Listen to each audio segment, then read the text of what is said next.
Hey everybody, great to be learning with you today as we continue our studies of Sefer Yehoshua and begin the 7th chapter, which discusses the tragic battle of Ai. When we last joined Yehoshua, he and the Jewish people had just conquered Jericho. After circling the walled city for 6 days, the Jews made one last circle around the city, blowing their shofar out, watching the walls come tumbling down miraculously and allowing them to conquer the city in one of the great military victories in the entire campaign. But remember, they were not allowed to take any spoils of war from the city of Jericho for 2 reasons. First, it was Shabbat, and second, they hadn't earned the right to take any spoils since the victory at Jericho was a miracle. So at this point, the Jews then make their way onto the city of Ai, which is located just to the west of Jericho. And Yehoshua sent spies to check out the city and report back to him on what kind of opponent they should expect to face. So the spies enter the city and tell Jericho that Ai is a weak city, and compared to Jericho, the Jews should be able to conquer the city quite easily. So Yehoshua authorized only 3,000 men to fight in the battle against Ai, which, when you think about it, is not a very large number of people considering that you're trying to take an entire city. Now, this is supposed to be a very easy battle and a very easy victory for the Jewish people, but to the shock of Yehoshua and to the shock of the Jews, they lost the battle of Ai and were forced to retreat in defeat. 36 people died in the battle, and the spirits of the Jewish people are crushed. The Nevi goes into great detail about how Yehoshua personally took this loss very hard and literally fell on his face in despair after learning of the defeat at Ai. You know, it's one thing to lose when you expect to lose, but when you expect to win and then lose, the loss is so much harder to take. How did this happen?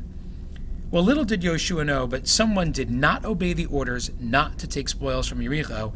His name was Achan, and while no one was looking, Achan took spoils from the city. As a punishment for this crime, the Jews lost the battle of Ai. But how did Yehoshua find out? If this was done in secret, how did he finally discover that this is what caused their defeat? Well, Yehoshua investigated with a little bit of help from the Urim V'Tumim. The Urim V'Tumim is actually a piece of parchment which is located inside the Choshen, which is what you see in front of you here, which is placed on top of the purplish me'il, the coat, worn by the Kohen Gadol. Here's a better view, and you can see that red arrow shows a little slot between the front and back panels of the Urim V'Tumim, and folded inside that slot is the Urim V'Tumim. And throughout Tanakh, people used to use the Urim V'Tumim to receive divine communications from Hashem. And that's exactly what Yehoshua did over here. He assembled the entire nation before the Urim V'Tumim, and tribe by tribe brought each one before it.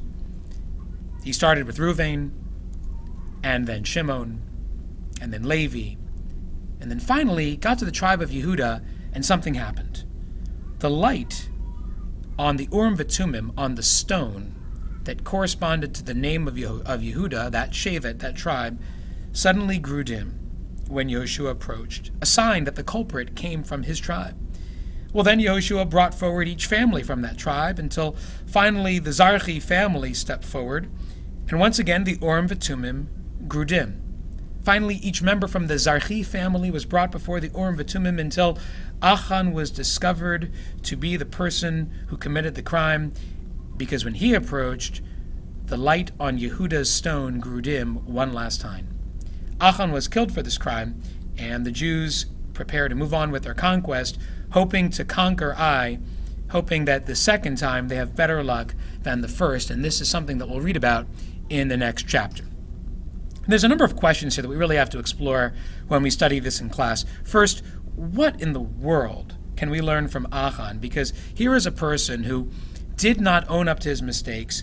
In the Nevi, comes across as very rude and defiant and never admits his mistake until the very end, until it's too late. So what does he show us about taking responsibility for actions? Is there something that we can learn from him? Next, we'll explore why the entire nation had to suffer just because of one person's actions. You know, that doesn't seem very fair. Why should the entire nation as a whole lose a battle just because of one person? And finally, we'll take a look at Yehoshua, who literally fell on his face in defeat and sadness after the Jews' loss. He's totally broken by the loss. But is there something we can learn from Yehoshua about how to handle defeat and setbacks? Is there a better way? These are just some of the issues that we'll discuss when we return to study in class together. Looking forward to learning with you when we return.